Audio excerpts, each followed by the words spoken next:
This is Solve It for Kids.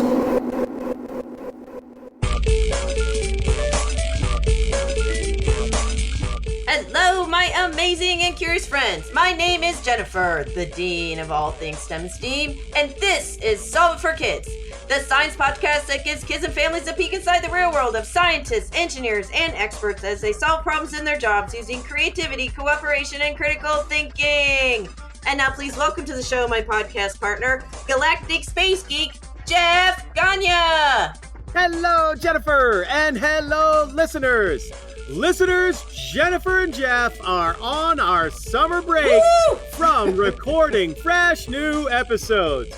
But that is great news for all of you because you get to hear some of the best ofs in a single episode and decide which ones you want to go back and listen to completely.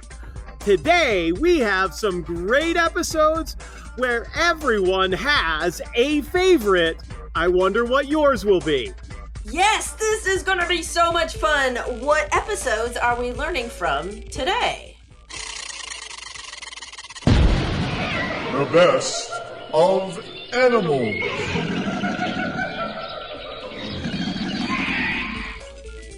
Ooh, the best of animals. Yes! You will be hearing from episode 212, How Do You Rescue Raptors, with Travis Wilcoxon. Episode 206, Why Are Whales Important, with Dr. M. Devenish. And episode 203, How Do Dolphins Recognize Humans, with Griselda Mora. So take a listen and enjoy learning about all of these different animals. How do you rescue raptors?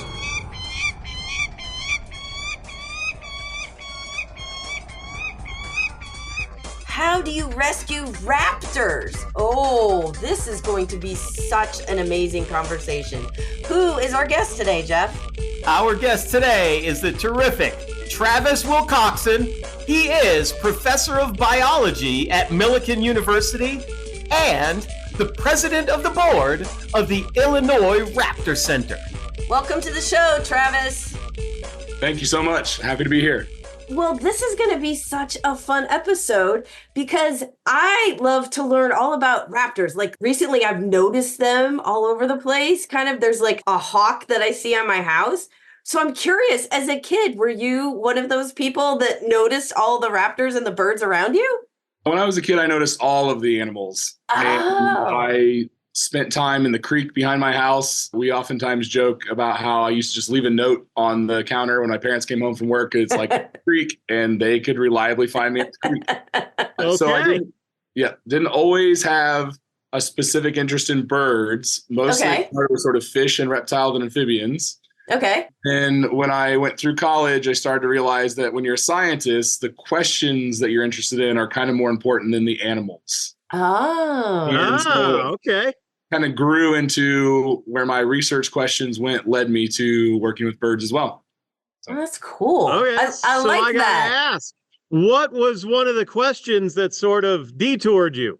Yeah. So the questions were, how do animals survive diseases in the wild?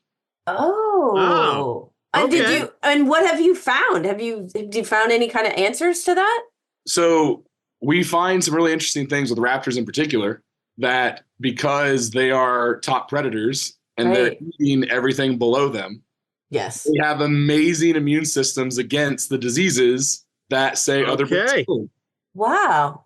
Really? Okay, I didn't know makes that. a lot of sense. When you say it that way, it makes a lot of sense. If they're eating everything below them on the food chain, well, they better be able to handle it on the way in. That's good news. So I want to back up half a step.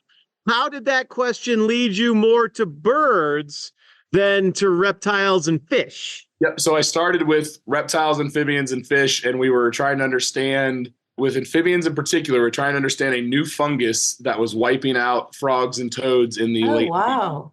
Oh. And I was like, look, I want to do the next step there. I want to understand the immune systems of the frogs and toads. Okay. And I applied to graduate school to work with someone who was working in that field, and someone else at that university saw my resume and said, look, I don't know if Frog Guy has any openings in his lab, but I'm a bird guy and I have 4 years of funding and I'll pay for your research and you can ask those same questions in birds. Whoa. So all of a sudden became bird. We've heard this story from scientists before. Sometimes you go where the money is or the opportunity is, right? Yes, indeed. And again, when you quickly realize that if you're asking the right questions, you can learn to appreciate different animals that can help you answer those questions. If that's what you're interested in, that's what motivates you to pursue science. It doesn't necessarily matter, for me to say I'm a bird biologist or an ornithologist. I'm a disease ecologist. I study how diseases work in wild populations. I love that. So let me ask you, for maybe some of the people that don't know, can you define what a raptor is specifically? What kind of birds are they? Yeah, so those are the birds that have the taloned feet. Ooh, okay. And so that is why you have the name raptor carried over from the dinosaurs, right? So the raptorial dinosaurs all had feet with sharp curved claws. Okay. And that is what they use to subdue the things that they're eating, to kill the things they're eating so that they can safely eat them and carry them off. Most people will look at a bird like a hawk or a falcon or an owl or an eagle, and they'll see the face. And they'll say, oh yeah, big, tough beaks. That's probably what they do their work with. That's not. Wow. Okay. It's the feet. And that's why they carry over that name from the raptors. The dinosaur raptors is because their feet are shaped the exact same way and used for the same purposes. Wow. Okay. Okay. That is very cool. I have seen a documentary. I have it in my planetarium here, and it's called Great Bear Rainforest. And for about 60 seconds in this 45-minute thing, they are showing some bald eagles swooping over a lake. And now I totally understand what you're talking about, because this bald eagle, 2 or 3 of them, are grabbing fish right out of the top of the lake. And one of my favorite scenes has always been one of the bald eagles. He only uses one claw. He's like, I didn't even need the other one. I just got the fish. It seems like such a large appendage based on the size of the bird. Yes. Is that typical for all raptors? Yeah, although there are some that seem like they're a little bit of mismatches. So sometimes you have some raptors that are like larger bodied because they live where it's really cold. But so that heavier body helps them survive the colder weather. Right. But they actually eat very small prey. So for instance, there's a hawk called the rough-legged hawk. Okay. And they primarily live in the Arctic, and they're pretty heavy-bodied, and they have tiny little feet. Whoa. So they have to find a lot of food. They eat lemmings. Oh my gosh. There are a lot of lemmings in the Arctic. Well, I mean, I guess that makes sense. Yeah, since you have to eat whatever is available. But one of the cool things I think about raptors too is I just love watching them fly.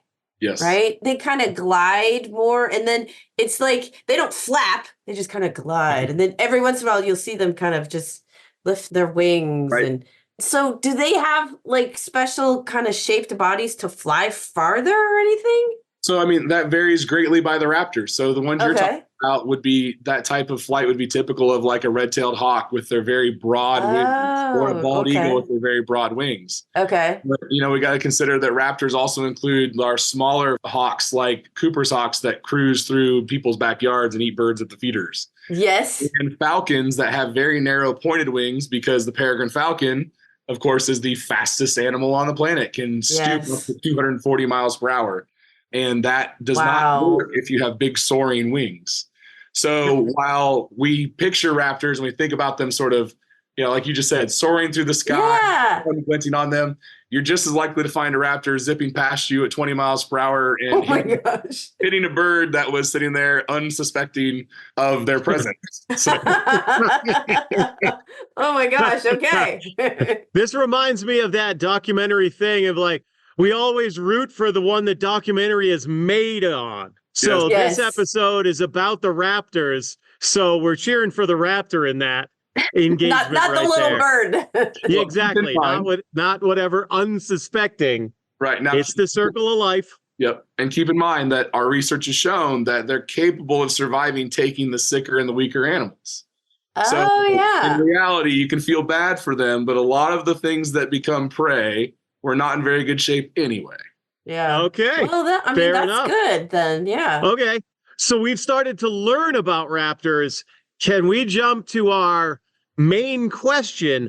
How do you rescue these creatures? How do you rescue raptors? Yep. So first, let's briefly talk about why they need rescued. So yeah, a good place to start. Yep. Raptors, despite the fact that they have no natural predators, they fall victim to lots of things that we as humans have added to their environment. So it's very common for them to run into a window, for instance, while chasing a bird that they're trying to eat. It's really common for them to swoop down really low to try to grab something near a roadside and to be hit by a car.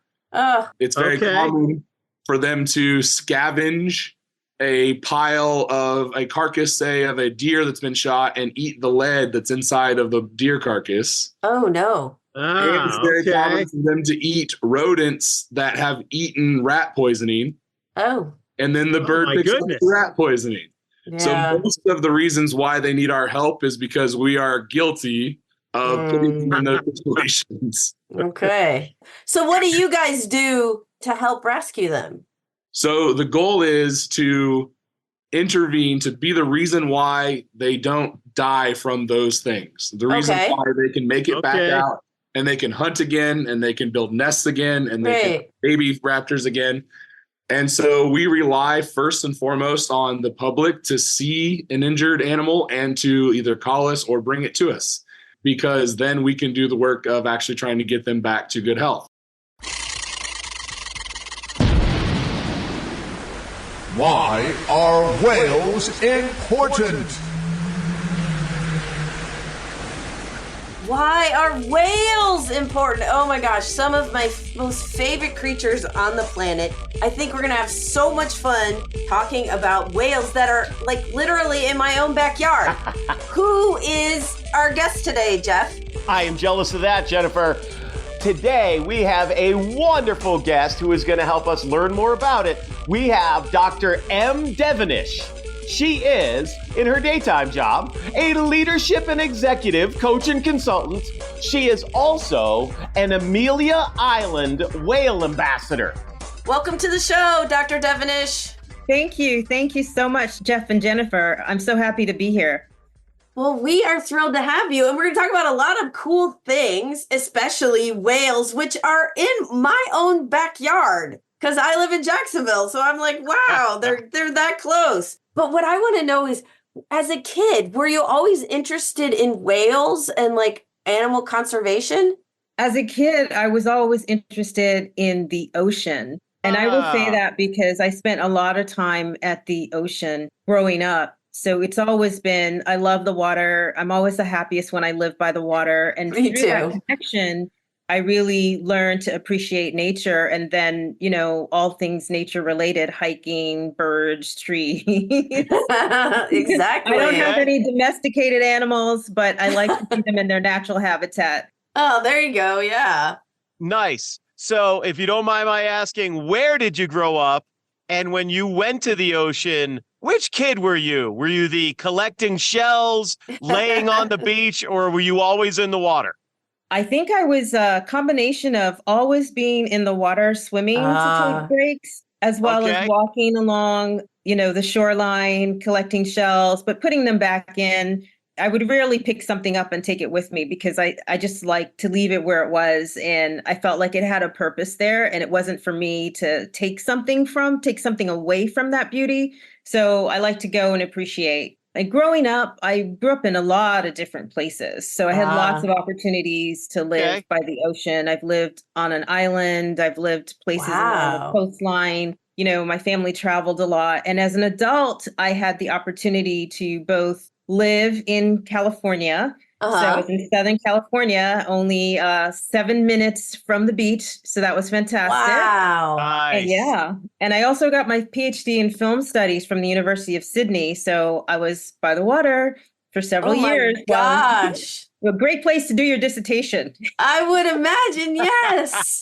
So, can you tell us some of the cool ocean creatures that you saw in all of these different places? Outside of creatures, I really love coral. I think Oh, okay. it's absolutely Yeah. gorgeous, right? And that's something I thought was everywhere I went. So it's also surprising to me to see that the coral population has declined because I grew up seeing coral. But I really love coral. I've seen, dolphins, which is popular here in the United States, and it's popular, especially in Florida. We see dolphins all the time. So it's dolphins. I saw things like unusual fish, like kingfish. Oh, wow. So, just different looking types of fish and other types of sea life. Wow. Okay. Since coral was the first thing you said, when you grew up, did you become a scuba diver to spend more time in the water? I didn't become a scuba diver, but I mean, I swim and snorkel. Yeah. Yeah. Scuba is sort of, so for me, I have this strange notion that, as a human walking the planet, that my role is to be here on the surface and maybe a little bit further down, but to leave those further down, leave them alone, and let them have their peace. Okay. Yeah. I can watch National Geographic. There you go. I'm the same way. I mean, I can't scuba because I have an ear issue that doesn't allow me to go further, but I kind of feel the same way as you. I think snorkeling is amazing. So how did you get involved with whales? Because, that's a very specific animal. And, especially I think, what kind of whales do you come here for Amelia Island? Yeah, so the North Atlantic right whale are the whales that we are involved in. So I first got invited to participate in a writers' retreat called the Metanoia Retreat for Writers and the Right Whale in 2021, in April 2021 on Amelia Island. And so it was the end of the calving season for the whales. But that 4 or 5 day period, we did a lot of writing and a lot of community projects involving the whales. And I just was immediately enamored with the grassroots efforts, how whales are important to us and what I can do to help as a writer. And also because I love Florida so much and I, just kept coming back here. Yeah.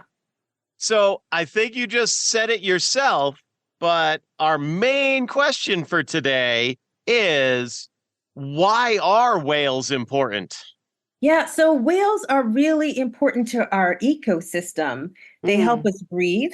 So they feed on plankton and phytoplankton. And during that photosynthesis process, they, carbonize the carbon dioxide and they release oxygen into the atmosphere. And that's something we all could use a lot more oxygen. So we all know about pollution. Agreed. Yes, we all know about climate change, but that's really important. Whales are also important to the ocean itself because they help to regenerate ocean life.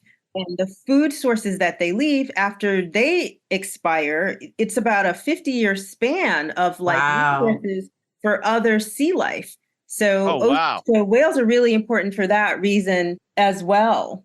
So what are some of the things that the Amelia Island Whale Ambassadors do? Like, it sounds like such a cool job. So what do you guys do for them? Yeah, so the main purpose of the group is education and awareness. So we have a lot of events where we talk to schools. So we're educating people in the schools. We're educating captains on boats about how to right whale, what to do if you spot one, and efforts involved in protecting them. And so we partner with a lot of other organizations like NOAA and IFA, which is the International Fund for Animal Welfare, Oceana, as well as Blue World Research Institute.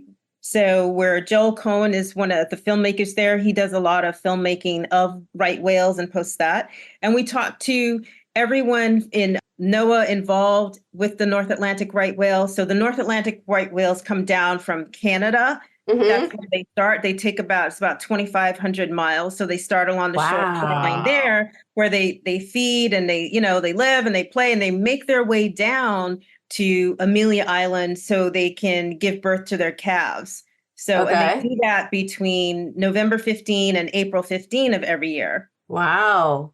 It sounds like such a big journey and such a big sort of part of life on Earth.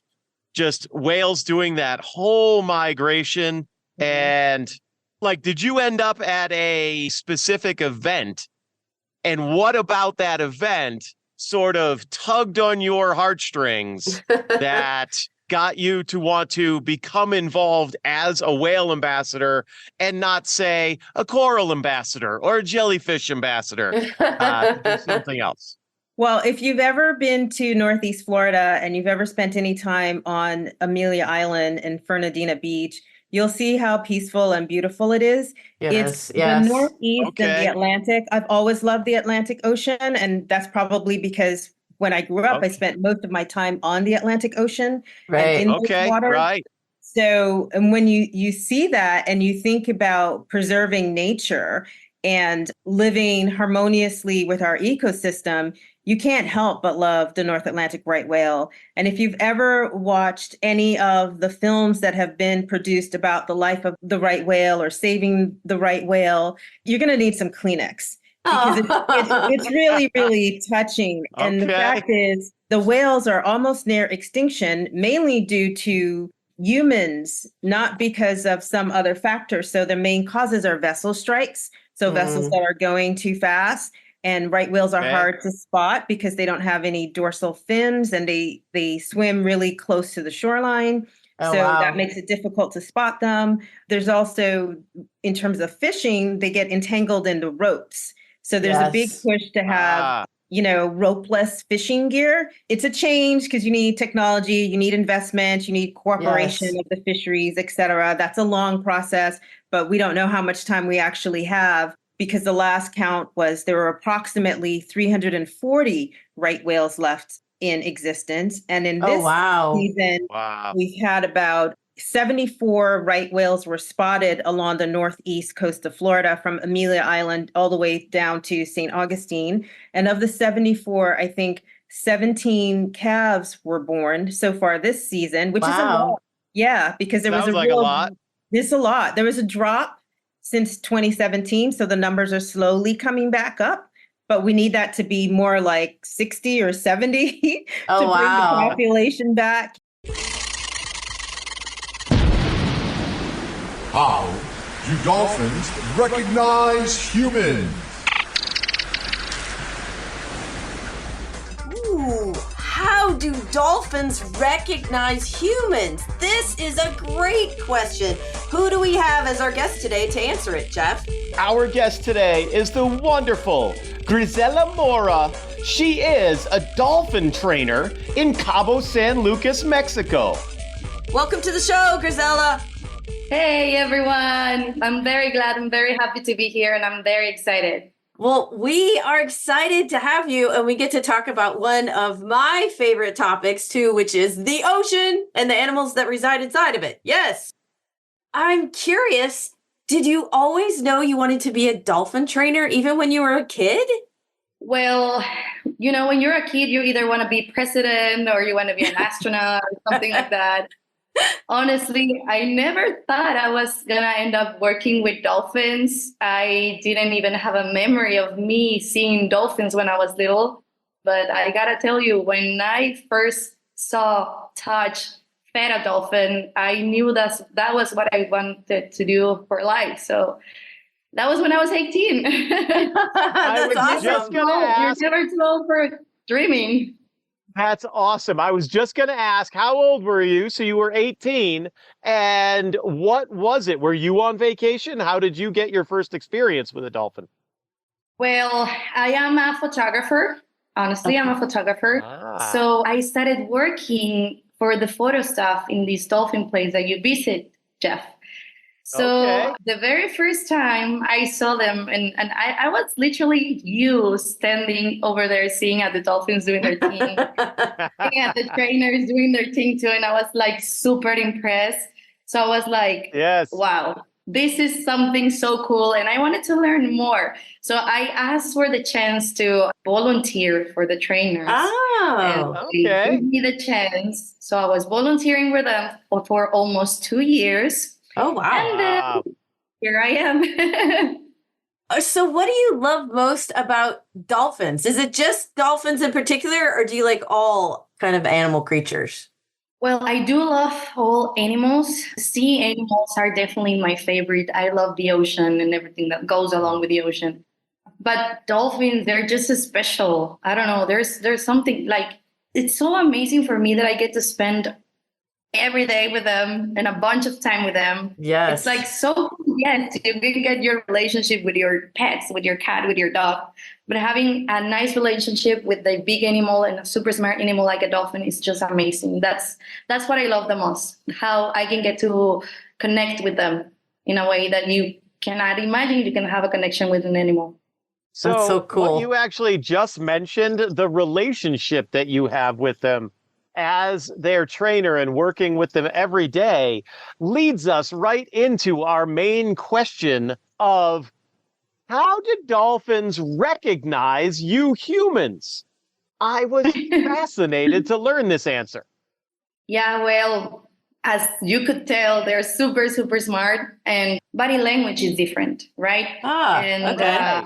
The shapes of our bodies are different too. So I'm the shortest of the team. Of course, every dolphin knows I am. But also, like they can tell, like, this is thinner, this one walks funny. Let me tell you a story. I think I'm not sure if I mentioned this to you, Jeff. I believe I did, but if I don't, here's the story. So we've made a research about, in training. Mm-hmm. And we wanted to know how good they can tell us apart, right? Right. So we made this research, which is we named the who am I behavior. So imagine that instead of putting a name, introducing yourself with a name to the dolphin, you introduce yourself with a behavior to the dolphin. So every time the dolphins see you, they relate a behavior with this person, right? Okay. So when I got to the alpha male, his name is Due, like the number 2 in Italian. Right. To do it in another facility that I was working, I was introducing myself to him, and the behavior I got to be was wave. So whenever I got there and asked him, who am I? He was supposed to wave. But there was this other girl whose body complexion was like very similar to mine. Okay. So he got confused. Okay. And the fun part is that when I was a kid, I broke my left arm. Oh. So my left arm doesn't stretch like regularly, like it is bended forever. Right. So I put my arm in front of the dolphin and I was like, baby, it's me. So when I asked again, what am I? He was like, oh, it's the weirdo with the short hand. Yes, I know it. Oh my gosh. Yes, that blew my mind. Like, they can really tell us apart by little differences. That is fascinating. That's so cool. So I guess I'm curious, how did you start training? So you volunteered for a while and then you became a trainer, but I'm assuming you yourself had to go through a lot of training to learn how to do that. Yes? Yes. Well, in Mexico, we don't have universities that offers any kind of exotic animal training or stuff like that. So what these companies have done, they gave us all the information we needed, and they trained us to be trainers. And right now, there is this big association that started only with Mexican facilities of dolphins. But now we're moving on into different parts of the world. We got to Spain, we got to the US, we got to Cuba.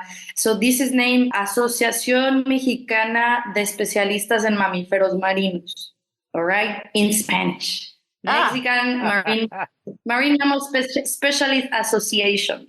Okay. Right? But now we're Mexican. We're just worldwide, which is pretty cool. So this association offers every couple of weeks, like trainings, like classes, Okay. Yeah. like refresh our knowledge. And it's not just training, it's also medical stuff. And not just dolphins, but also, I don't know, sea otters or elephants. And now we're no longer just marine animals, but also any kind of animals. So that's really cool. That's fun. Okay.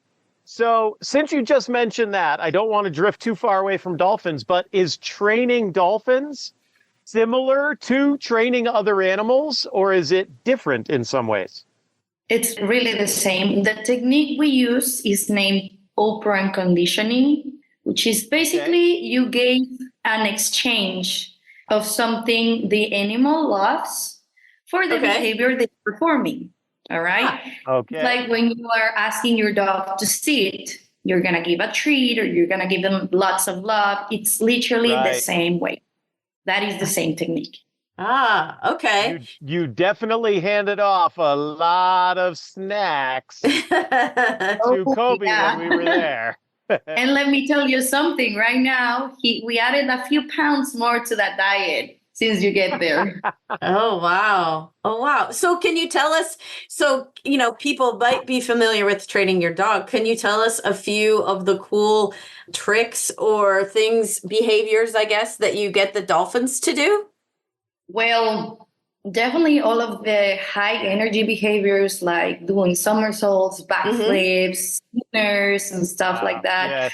My favorite part has been doing cognitive training. It's like if we teach math to the dolphins.